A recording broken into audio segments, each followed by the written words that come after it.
मेघमाଳରେ शीघ्र आसुथिबा आम्भमानଙ୍କ प्रभु जीशु ख्रीष्टଙ୍କ अति पवित्र और बहुमूल्य नामरे आपण समस्तଙ୍କୁ ଆଉ ଗୋଟିଏ ନୂତନ ପ୍ରସଙ୍ଗରେ ପୁନର୍ବାର ମୁଁ ସ୍ୱାଗତ କରେ।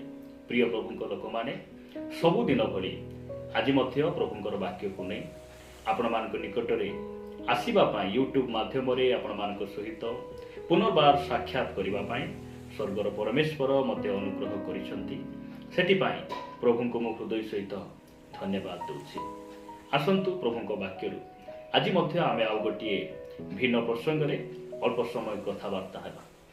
ଆଜି ଆମେ ଯେଉଁ ପ୍ରସଙ୍ଗରେ କଥାବାର୍ତ୍ତା ହେବା ସେହି ପ୍ରସଙ୍ଗଟି ଏହିପରି ଅଟେ, ପୁରାତନ ନିୟମ ପଢ଼ିବା କାହିଁକି ଜରୁରୀ ଅଟେ। ଆଜିର ପ୍ରସଙ୍ଗ ହେଲା ପୁରାତନ ନିୟମ ପଢ଼ିବା କାହିଁକି ଜରୁରୀ ଅଟେ। ବାକ୍ୟରୁ ଆପଣମାନଙ୍କ ନିକଟରେ ମୁଁ 5ଟି ବିଷୟ ରଖିବା ପାଇଁ ଚାହେଁ, ଯଦ୍ୱାରା ଆମେ ଜାଣିପାରିବା ଯେ ପୁରାତନ ଆମ ନିମନ୍ତେ କେତେ ଆବଶ୍ୟକ ଅଟେ, କେତେ ଜରୁରୀ ଅଟେ। ପ୍ରିୟ ପ୍ରଭୁଙ୍କ ଲୋକମାନେ, ଆପଣ ଖ୍ରୀଷ୍ଟିଆନ ସମାଜରେ ଦେଖିବେ ଅନେକ ଯୁବା ଯୁବତୀ ଭାଇ ଭଉଣୀମାନେ ସେମାନେ ନୂତନ ନିୟମକୁ ଅଧିକ ପଢ଼ନ୍ତି, ଅଧିକ ପ୍ରାଧାନ୍ୟ ଦିଅନ୍ତି। ନୂତନ ନିୟମ ପଢ଼ିବା ପାପ ନୁହେଁ, ଭୁଲ ନୁହେଁ।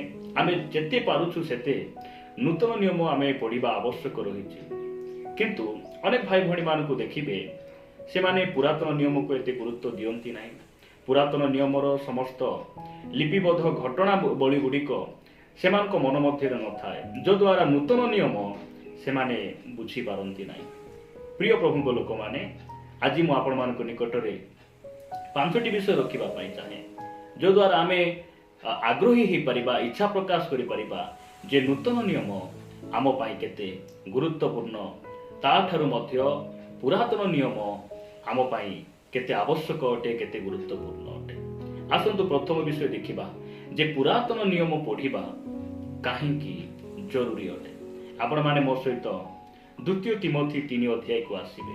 2 ତିମୋଥୀ 3 ଅଧ୍ୟାୟ 16 ପଦରେ ସାଧୁ ପାଉଲ ତିମୋଥୀଙ୍କୁ ସେ ପ୍ରକାର ଲେଖୁଛନ୍ତି। ଲେଖାଯାଏ, ସମସ୍ତ ଶାସ୍ତ୍ର ଈଶ୍ୱର ନିଶ୍ୱସିତ ଏବଂ ଶିକ୍ଷା, ଅନୁଯୋଗ, ସଂଶୋଧନ ଓ ଧାର୍ମିକତା ସମ୍ବନ୍ଧୀୟ ଶାସନ ନିମନ୍ତେ ଉପକାରୀ। 17 ପଦ, ଯେପରି ଈଶ୍ୱରଙ୍କ ଲୋକ ସିଦ୍ଧ ହୋଇ ସମସ୍ତ ଉତ୍ତମ କାର୍ଯ୍ୟ ନିମନ୍ତେ ସୁସଜ୍ଜିତ ହୁଏ। ପ୍ରଭୁଙ୍କ ନାମର ଗୌରବ ହଉ। ଲେଖାଯାଏ, ସମସ୍ତ ଶାସ୍ତ୍ର ଈଶ୍ୱର ନିଶ୍ୱସିତ। ସମସ୍ତ ଶାସ୍ତ୍ର ବୋଲି କହିଲେ ମହାପୁରାଣ, ଲକ୍ଷ୍ମୀ ପୁରାଣ, ମହାଭାରତ, ସତ୍ୟ ପୁରାଣ ଏଇସବୁ ବିଷୟରେ କହେ ନାହିଁ। ବାଇବେଲ ଆମେ ପଢ଼ିଲା ବେଳେ ଆମେ ସ୍କ୍ରିପ୍ଚରରେ ଆମମାନଙ୍କର ପରମେଶ୍ୱରଙ୍କର ଆତ୍ମାରେ ଚାଳିତ ହୋଇ ଆମେ ନମ୍ର ସହକାରେ ଆମେ ଯଦି ବାକ୍ୟକୁ ପଢ଼ିବା, ପରମେଶ୍ୱର ଆମକୁ ବାକ୍ୟ ବୁଝାଇ ଦେବେ। ସମସ୍ତ ଶାସ୍ତ୍ର ବୋଲି କହିଲେ ବାଇବେଲ ବାହାରେ ଯେଉଁ ଶାସ୍ତ୍ର ଗୁଡ଼ିକ ରହିଛି ସେହି ଶାସ୍ତ୍ର ବିଷୟରେ ଏହା ଲେଖାଯାଏ ନାହିଁ। ସମସ୍ତ ଶାସ୍ତ୍ର ବୋଲି କହିଲେ ଆମର ପବିତ୍ର ବାକ୍ୟରେ 66ଟି ପୁସ୍ତକ ରହିଛି। ପୁରାତନ ଆଉ ନୂତନ ନିୟମକୁ ମିଶି 66ଟି ପୁସ୍ତକ ରହିଛି। ଆଉ ସେଇ 66ଟି ପବିତ୍ର ଶାସ୍ତ୍ର ବା ସେଇ 66ଟି ପୁସ୍ତକ, ସମସ୍ତ ପୁସ୍ତକ ଈଶ୍ୱର ନିଶ୍ୱସିତ ଅଟେ। ପୁରାତନ ନିୟମ ଆଉ ନୂତନ ନିୟମକୁ ପରମେଶ୍ୱର ଲେଖିଛନ୍ତି। ସେ ଯେଉଁ ସମୟରେ ଆଦମକୁ ସୃଷ୍ଟି କଲେ, ଆଦମଙ୍କ ନାସିକା ରନ୍ଧ୍ରରେ ସେ ଯେ ପ୍ରକାର ନିଜର ନିଶ୍ୱାସକୁ ଛାଡ଼ିଲେ, ଠିକ୍ ସେହିପରି ପୁରାତନ ନିୟମ ଆଉ ନୂତନ ନିୟମକୁ ପରମେଶ୍ୱର କ'ଣ କରିଛନ୍ତି? ନିଜର ନିଶ୍ୱାସକୁ ଫୁଙ୍କିଛନ୍ତି। ମୁଁ କହିବା ପାଇଁ ଚାହେଁ, ପୁରାତନ ନିୟମ ମଧ୍ୟ ପରମେଶ୍ୱର ଲେଖିଛନ୍ତି, ସେଥିପାଇଁ ପୁରାତନ ନିୟମ ଆମେ ପଢ଼ିବା ଆବଶ୍ୟକ ରହିଛି। ପୁରାତନ ନିୟମ ମଧ୍ୟ ଈଶ୍ୱରଙ୍କ ଦ୍ୱାରା ଲିଖିତ ଜୀବିତ ବାକ୍ୟ ଅଟେ। ଆମେ ଖ୍ରୀଷ୍ଟ ବିଶ୍ୱାସୀ ଭାବରେ ପୁରାତନ ନିୟମକୁ ପ୍ରାଧାନ୍ୟ ଦେବା ଆବଶ୍ୟକ ରହିଛି। ନୂତନ ନିୟମ ଯେତେ ଆମେ ଗୁରୁତ୍ୱ ଦେଉଛୁ, ଠିକ୍ ସେହିପରି ପୁରାତନ ନିୟମକୁ ମଧ୍ୟ ଆମେ ପଢ଼ିବା ଆବଶ୍ୟକ ରହିଛି। ଲେଖାଯାଏ ଯେ ସମସ୍ତ ଶାସ୍ତ୍ର ଈଶ୍ୱର ନିଶ୍ୱସିତ ଆଉ ଧାର୍ମିକତା, ଅନୁଯୋଗ, ସଂଶୋଧନ ଏହି ବିଷୟରେ ଗୋଟେ ଲୋକକୁ ତିଆରି କରିବା ପାଇଁ, ସିଦ୍ଧ କରିବା ପାଇଁ କେବଳ ନୂତନ ନିୟମ ଯେ ସାମର୍ଥ୍ୟ ତାହା ନୁହେଁ, ପୁରାତନ ନିୟମ ମଧ୍ୟ ଆମ ପାଇଁ ଅତି ଗୁରୁତ୍ୱପୂର୍ଣ୍ଣ ଅଟେ। 2ୟ ବିଷୟ ମୁଁ ଆପଣମାନଙ୍କ ନିକଟରେ ରଖିବା ପାଇଁ ଚାହେଁ। ଆପଣମାନେ ରୋମିଓ ପୁସ୍ତକ 15 ଅଧ୍ୟାୟକୁ ଆସିବେ। ସାଧୁ ପାଉଲଙ୍କ ଦ୍ୱାରା ଲିଖିତ ରୋମିଓ ମଣ୍ଡଳୀ ନିକଟକୁ ପତ୍ର 15 ଅଧ୍ୟାୟ, ରୋମିଓ 15 ଅଧ୍ୟାୟ 4 ପଦରେ ଏ ପ୍ରକାର ଲେଖାଯାଏ, ପୁଣି ଆମ୍ଭେମାନେ ଯେପରି ଶାସ୍ତ୍ରଲବ୍ଧ ଧୈର୍ଯ୍ୟ ଓ ସାନ୍ତ୍ୱନା ଦ୍ୱାରା ଭରସା ପ୍ରାପ୍ତ ହେଉ, ଏଥି ନିମନ୍ତେ ପୂର୍ବ କାଳରେ ଯାହା ଯାହା ଲେଖା ହୋଇଥିଲା ସେହି ସବୁ ଆମ୍ଭମାନଙ୍କର ଶିକ୍ଷା ପାଇଁ ଲେଖା ହୋଇଅଛି। ପ୍ରଭୁଙ୍କ ନାମର ଗୌରବ ହେଉ। ପ୍ରିୟ ପ୍ରଭୁଙ୍କ ଲୋକମାନେ, ପୁରାତନ ନିୟମ ଆମକୁ ପଢ଼ିବା କାହିଁକି ଜରୁରୀ ଅଟେ? ଆମେ ଯେପରି ଧୈର୍ଯ୍ୟ, ସାନ୍ତ୍ୱନା ଆଉ ଭରସା କରିବାଟା ଶିଖିବା, ପ୍ରଭୁଙ୍କ ଉପରେ ଭରସା କରିବାଟା ଆମେ ଯେପରି ଶିଖିବା, ସେଥିପାଇଁ ଆମେ ପୁରାତନ ନିୟମ ପଢ଼ିବା ନିହାତି ଆବଶ୍ୟକ ରହିଛି। ଆପଣ ହାନାଙ୍କ ଜୀବନକୁ ଆପଣ ଯଦି ଦେଖିବେ ନାହିଁ, ତାହେଲେ ଆପଣ କି ପ୍ରକାର ଭାବରେ ଧୈର୍ଯ୍ୟ ଧରି ପ୍ରଭୁଙ୍କ ଉପରେ ଭରସା କରିପାରିବେ? ହାନା ପରିବାରରେ କାହାର ସେ ପସନ୍ଦ ନଥିଲେ, ତାଙ୍କର ଅନେକ ବର୍ଷ ପୁତ୍ର ସନ୍ତାନ ନଥିଲେ। ହାନା ଜାଣିପାରୁନଥିଲେ ଯେ ମୋ ଜୀବନରେ ଏ ପ୍ରକାର କାହିଁକି ହେଉଛି।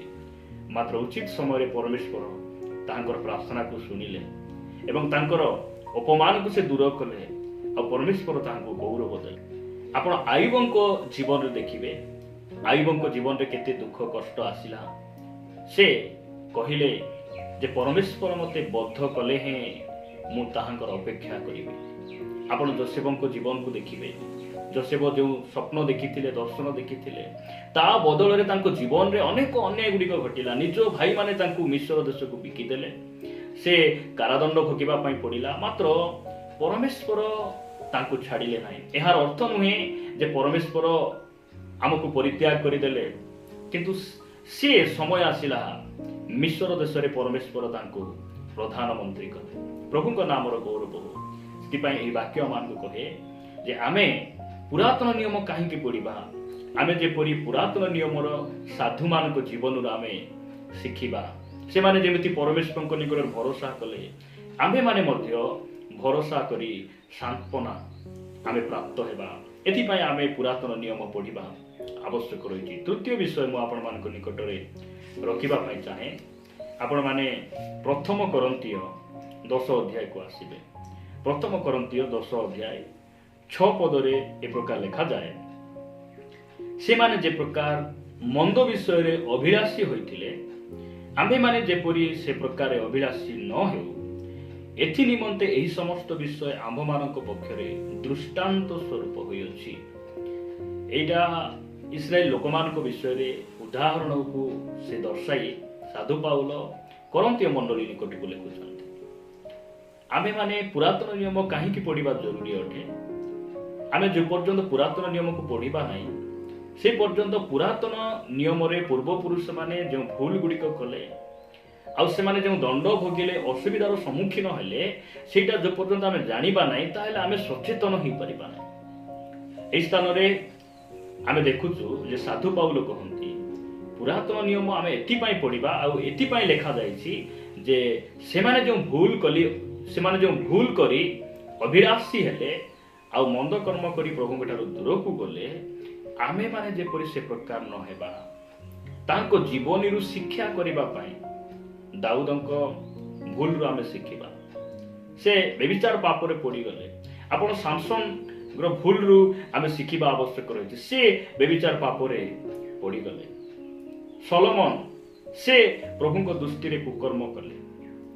ସାଉଲ ପ୍ରଭୁଙ୍କ ଦୃଷ୍ଟିରେ ସେ ପାପ କଲେ। ଆମ୍ଭେମାନେ ଯେପରି ତାଙ୍କ ପରି ନ ହେଉ, ଏଥି ନିମନ୍ତେ ଆମକୁ ପୁରାତନ ନିୟମ ପଢ଼ିବା ଆବଶ୍ୟକ ରହିଛି। ଆଉ ଯେଉଁ ପର୍ଯ୍ୟନ୍ତ ସେମାନଙ୍କର କାହାଣୀ, ସେମାନଙ୍କର ଜୀବନଶୈଳୀ, ତାଙ୍କ ଦ୍ୱାରା ଲେଖାଯାଇଥିବା ସେ ଇତିହାସ ଆମେ ଯଦି ନ ପଢ଼ିବା, ତାହେଲେ ଆମେ ସତର୍କ ହେଇପାରିବା ନାହିଁ। ଆମେ ନିଜକୁ କ'ଣ ହେଇପାରିବା ନାହିଁ? ପାପରୁ ଆମେ ପୃଥକ ହେଇପାରିବା ନାହିଁ। ସେଥିପାଇଁ ପୁରାତନ ନିୟମ କାହିଁକି ଆମେ ପଢ଼ିବା ଜରୁରୀ? ଯେପରି ଆମେ ଇସ୍ରାଏଲ ଲୋକମାନଙ୍କ ପରି ନ ହେବା। ପରମେଶ୍ୱର ଇସ୍ରାଏଲ ଲୋକମାନଙ୍କ ଜୀବନରେ କେତେ ଅନୁଗ୍ରହ କଲେ। ପାଣି ମାଗିଲେ ପାଣି ଦେଲେ, ମାଂସ ମାଗିଲେ ମାଂସ ଦେଲେ, ରୋଟି ଦେଲେ, ସବୁ କିଛି ଦେଲା ପରେ ସେମାନେ କ'ଣ କଲେ? ପ୍ରଭୁଙ୍କ ଦୃଷ୍ଟିରେ ସେମାନେ ପ୍ରଭୁଙ୍କ ଠାରୁ ସେମାନେ ବିଦ୍ରୋହ କଲେ, ତାଙ୍କଠାରୁ ସେମାନେ ବଚସା କଲେ। ଆମ୍ଭେମାନେ ଯେପରି ତାହାଙ୍କ ପରି ନ ହେଉ, ଏଥିପାଇଁ ପୁରାତନ ନିୟମ ଆମକୁ ପଢ଼ିବା ଆବଶ୍ୟକ ରହିଛି। ଆପଣମାନଙ୍କ ନିକଟରେ ମୁଁ ଚତୁର୍ଥ ବିଷୟ ରଖିବା ପାଇଁ ଚାହେଁ।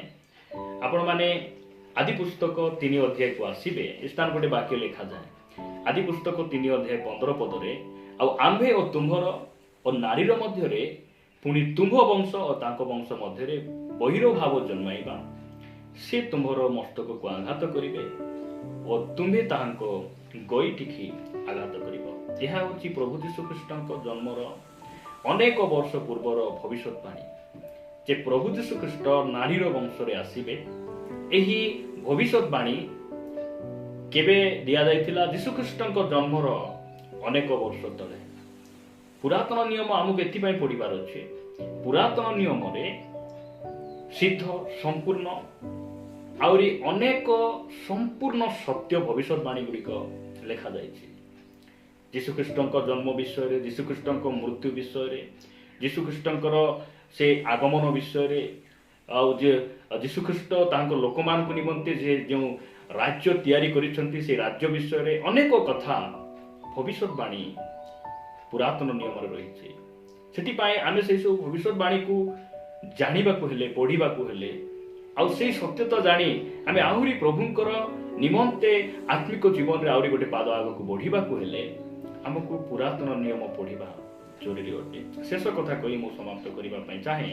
ଆପଣମାନେ ଲୁକ ଲିଖିତ ସୁସମାଚାର 24 ଅଧ୍ୟାୟ 44 ପଦରେ ପ୍ରକାର ଲେଖାଯାଏ, ପୁଣି ସେ ସେମାନଙ୍କୁ କହିଲେ, ମଶାଙ୍କ ବ୍ୟବସ୍ଥା ଏବଂ ଭାବବାଦୀ ମାନଙ୍କ ଗୀତ ସଂଗୀତା ଧର୍ମଶାସ୍ତ୍ରରେ ମୋ ବିଷୟରେ ଯାହା ଯାହା ଲେଖା ଅଛି ସେହି ସବୁ ସଫଳ ହେବା ଆବଶ୍ୟକ। ମୁଁ ତୁମ୍ଭମାନଙ୍କ ସଙ୍ଗରେ ଥିବା ସମୟରେ ତୁମ୍ଭମାନଙ୍କୁ ଏହି ସମସ୍ତ କଥା କହିଥିଲି। ଏହା ପ୍ରଭୁ ଯୀଶୁଖ୍ରୀଷ୍ଟ ତାଙ୍କର ପୁନରୁତ୍ଥାନ ପରେ ଆପଣ ଶିଷ୍ୟମାନଙ୍କ ସହିତ ସେ କଥାବାର୍ତ୍ତା କରୁଛନ୍ତି। ଦର୍ଶନ ଦେଇ ସେ କହୁଛନ୍ତି ଯେ ପୁରାତନ ନିୟମର ମଶାଙ୍କର ବ୍ୟବସ୍ଥା ଆଉ ଗୀତ ସଂଗୀତାରେ ମୋ ବିଷୟରେ ଲେଖା ଅଛି।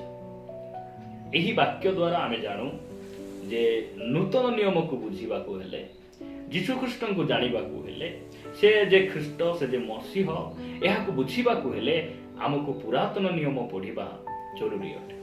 ପୁରାତନ ନିୟମ ନ ପଢ଼ିଲେ ଆମେ ଯୀଶୁ କେମିତି ଆସିଲେ, ସେ କିଏ ଅଟନ୍ତି, ସେ କ'ଣ ପାଇଁ ଆସିଥିଲେ, ସେ କାହିଁକି ମୃତ୍ୟୁଭୋଗ କଲେ, ସେ କାହିଁକି ପୁନରୁତ୍ଥିତ ହେଲେ, ସେ ପୁନର୍ବାର କାହିଁକି ଆସୁଅଛନ୍ତି, ଏହା କେବଳ ନୂତନ ନିୟମ ଦ୍ୱାରା ଯେ ଆମେ ଜାଣୁ ତାହା ନୁହେଁ। ପୁରାତନ ନିୟମରେ ପ୍ରଭୁ ଯୀଶୁଖ୍ରୀଷ୍ଟଙ୍କ ବିଷୟରେ ଲେଖା ଅଛି। ସେଥିପାଇଁ ସେ ନିଜେ କହନ୍ତି, ପୁରାତନ ନିୟମରେ ମଶାଙ୍କର ଧର୍ମଶାସ୍ତ୍ରରେ ମୋ ବିଷୟରେ ଲେଖା ଅଛି। ଏହା କି ତୁମେ ପାଠ କରିନାହଁ? ପ୍ରଭୁ ଆମମାନଙ୍କୁ ଅନୁଗ୍ରହ କରନ୍ତୁ। ଆମେ ପୁରାତନ ନିୟମ ପଢ଼ିବା ଜରୁରୀ ଅଟେ, କାରଣ ପୁରାତନ ନିୟମ ନ ପଢ଼ିଲେ ଆମେ ଯୀଶୁଙ୍କୁ ଜାଣିପାରିବା ନାହିଁ। ତାଙ୍କ ବିଷୟରେ ଲେଖା ହେଇଥିବା ପ୍ରତ୍ୟେକ ବାକ୍ୟ ଗୁଡ଼ିକ, ଆମେ ଭବିଷ୍ୟତବାଣୀ ଗୁଡ଼ିକ ଆମେ ଜାଣିପାରିବା ନାହିଁ। ମୁଁ ବିଶ୍ୱାସ କରେ ଆଜିଠାରୁ ଆମେ ପୁରାତନ ନିୟମ ପଢ଼ିବା ପାଇଁ ଆମେ ଇଚ୍ଛା ପ୍ରକାଶ କରିବୁ, ଆଉ ଆମେ ଆଗ୍ରହ ସହକାରେ ପ୍ରଭୁଙ୍କର ଗୌରବ ନିମନ୍ତେ ଆମେ ତାଙ୍କର ବାକ୍ୟକୁ ଧ୍ୟାନ କରିବୁ। ପ୍ରିୟ ପ୍ରଭୁଙ୍କ ଲୋକମାନେ, ପ୍ରଭୁ ଆମମାନଙ୍କୁ ଅନୁଗ୍ରହ କରନ୍ତୁ। ଆମେ ନୂତନ ନିୟମକୁ ଯେତେ ପ୍ରାଧାନ୍ୟ ଦେଉଛୁ ସେତେ ଆମେ ପୁରାତନ ନିୟମକୁ ମଧ୍ୟ ଆମେ ପ୍ରାଧାନ୍ୟ ଦେବା। ପୁରାତନ ନିୟମକୁ ଯଦି ଆମେ ଯେତେ ପ୍ରାଧାନ୍ୟ ଦେଉଛୁ, ନୂତନ ନିୟମକୁ ମଧ୍ୟ ଆମେ ଗୁରୁତ୍ୱ ଦେବା। ପ୍ରଭୁ ଆମମାନଙ୍କୁ ଏହି ବାକ୍ୟ ଦ୍ୱାରା ପ୍ରଚୁର ଭାବରେ ଆଶୀର୍ବାଦ କରନ୍ତୁ। ଆମେନ୍।